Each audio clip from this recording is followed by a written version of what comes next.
Guy isn't the only thing you have to worry about. You have an entire town to think about, and that wrinkle makes this game a really interesting entry in the survival genre.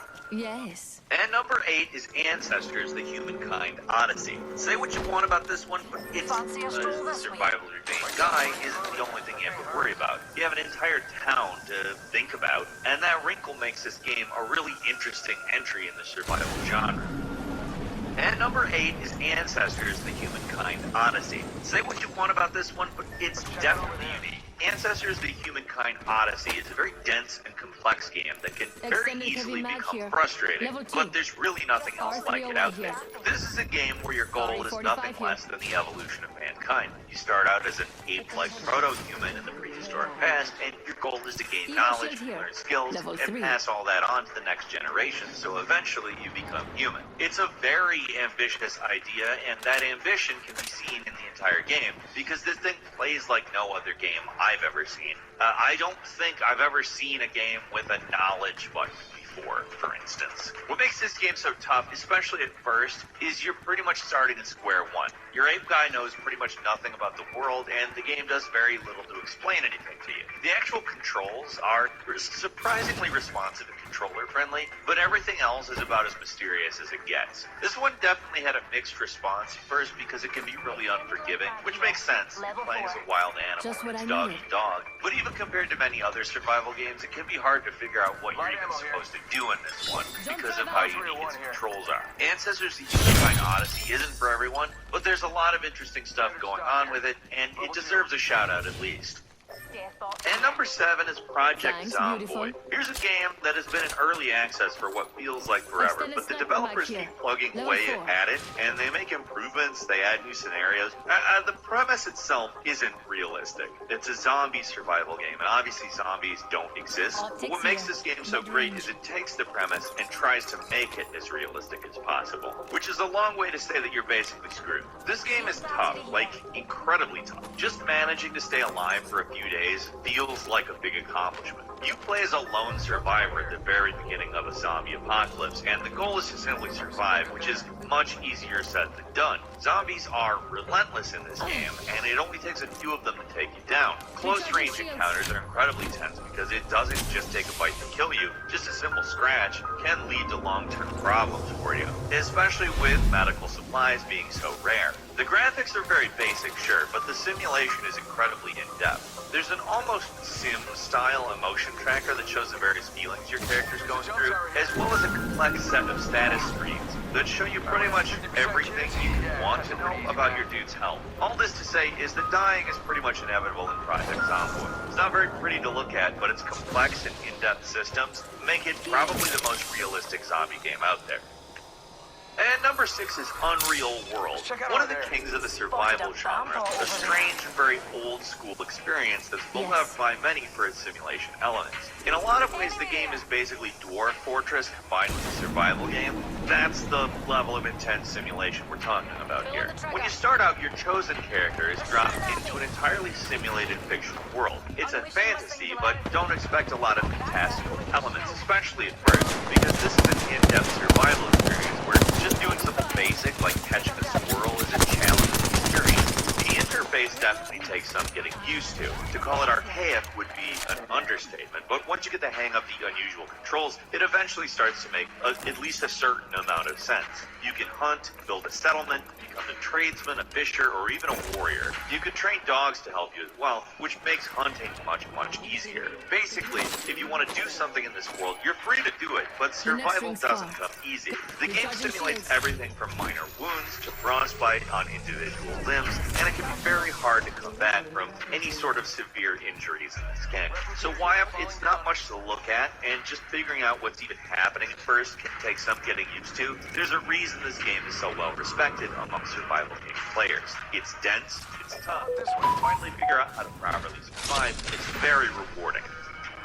And number 5 is The Forest. Compared to many of the other previous entries on this list, The Forest isn't quite as much of a realistic simulation. Compared to games like Green Hell, it's more of a horror game with survival elements rather than the other way around, but that doesn't stop it from being a great game. Unlike most of the entries on this list, this game actually has a pretty elaborate story where you play as a man whose flight crash lands on a mysterious island. You miraculously survive, but your son has gone missing, so the main goal of the game is to explore the island, uncover its secrets, and eventually rescue your kid. It's a big island, though, and if you want to survive, you'll need to hunt for food and build a shelter so that you can safely hunker down at night. Now, it's not a complex survival simulation, but there's still plenty to worry about because after you spend enough time on the island, the natives start to get sick of your presence and will come at night to kill you with more and more guys the longer you're around. So survival in this game isn't just about keeping yourself fed. You've also got to fend off attacks by grotesque monsters that inhabit an island. And if you think the guys on the surface are bad, wait till you see the things they keep underground. What makes The Forest so great is how it combines horror and survival. It's not the most realistic, but it's one of the most entertaining, and it can feel very realistic. If you want, you can always turn off the native attacks and just play it as a standard survival game, and that works just as well too. Shotgun bolt here. It's time to play at your local. On all races at Eagle Farm, Randwick and Sandown, place a tote win bet in venue on the Tab app, and if your horse runs second, third or even fourth, get a bonus bet back up to $50. Tab. Long may we play. And at number 4 is RimWorld. This is a game that basically combines survival with Sims, usually to hilarious effect. Its developers call the game a storytelling tool, but most of the fun is really just seeing how things play out. In RimWorld, you start the game by creating a group of colonists, all with their own skills, abilities, positive personality traits, and negative personality traits, and then you plop them down somewhere on this giant map. From there, you can build a colony by collecting resources, building structures, and rescuing newly arrived colonists who can either be in good help or check in first, depending on their personality. That's the thing that really makes this game stand out, by the way. The interpersonal dramas and situations that can play out are almost entirely out of your hands. All you can really do is turn out orders and give your colonists a general idea about what they should be doing, but it's up to them if they actually do it or not. People get stressed when they're overworked, and they can get lazy or vengeful, just straight up broke if they get overwhelmed. And the AI systems that are in place for this game are really second to none, and it's those systems that make this game feel realistic. Yes, the graphics can take a little getting used to, and the actual command system can be somewhat confusing to new players, but it all doesn't matter a whole lot because the real joy of the game is just seeing all your people interact with each other. Usually it'll all end in disaster, but it's so much fun seeing things spiral out of control that it doesn't really matter.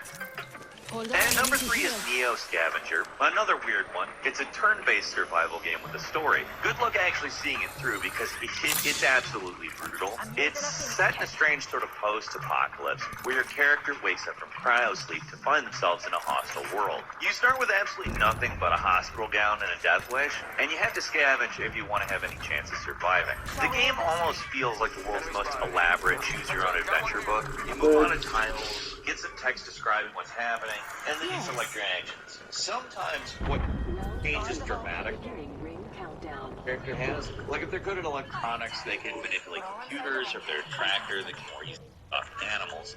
The hex-based environment and limited series of actions makes it so that almost every action has some kind of cost.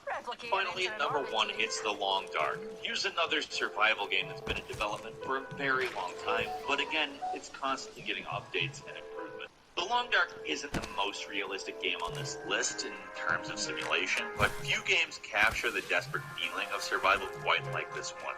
Set in the remote reaches of Canada after a strange phenomenon takes out all the electricity in an area, your goal survival games on this list, few games really capture the feeling of enemy right here.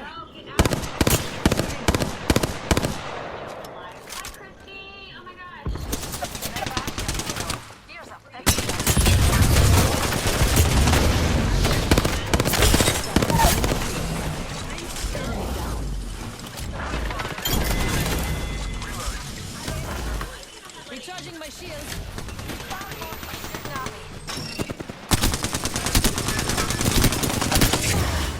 1 minute and recharging my shield. My bamboozle's been foozled. No abilities, folks. Broken enemy shield. Another pick me up. 45 5 seconds. Range not too far. I'm okay with that. Yeah, they can destroy all I want, but once you hit target. Optics here.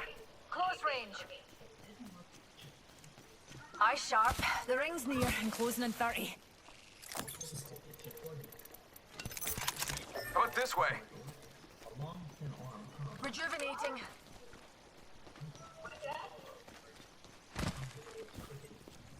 Pistol. Recharging shields. I'm light on light ammo, dears. Yeah, man.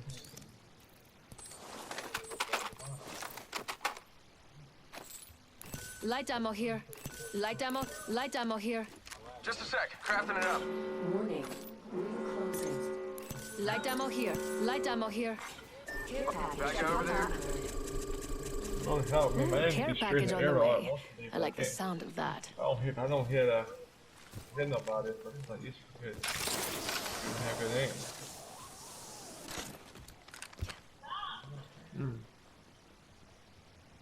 Shot to that neck. Sometimes shot to the neck. I see someone over there. Neck. I don't like that.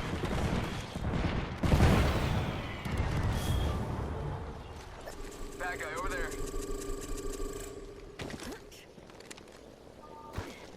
Here's a pick-me-up, pals.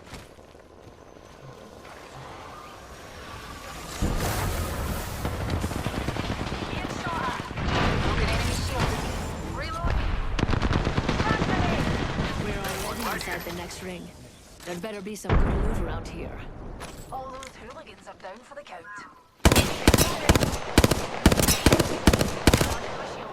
Shot fired. They're hitting me. These are the decoy escape. Throwing an arc star. I cracked an enemy shield. Recharging shields.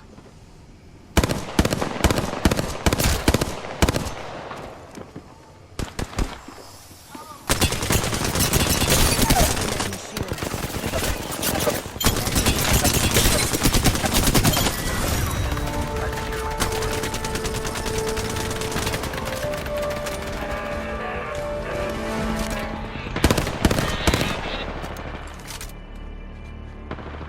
Nick speaking. You Hi, are Nick. the My name is Apex Tegan. I'm calling champions. from the Insurance Fine Claims Department. How are you today? I'm well, thanks, Tegan. Yourself? Good, thank you. I'm just calling in regards to a request to lodge a claim under your income protection policy. Is Yes. now a good time to go through a few Yes. details in regards Yes, to darling. that? Yes, it is. Sure. So first of all, I'll just do an ID check. So, Nicholas, can I just get you to confirm your full name, date of birth, and address, including the postcode, please? Yeah, Nicholas Raymond Spink, 27th to 7th, 1984. Yep. And just your address as well, please. 524 Main Street, Kangaroo Point, Yep. And the postcode in Kangaroo Point? 4170. Cool. Thank you so much. And do you prefer to be called Nicholas or Nick? Nick's fine, thank you. Nick? Yeah, Yeah. awesome. And just to let you know as well, Nick, the call's recorded for quality and training purposes. Is that Yeah, okay? that's fine. Cool. All right. So I've received some information from Simone, who you spoke to. Hold on 2 on seconds, Monday. Carl. I just get someone at my door. Just-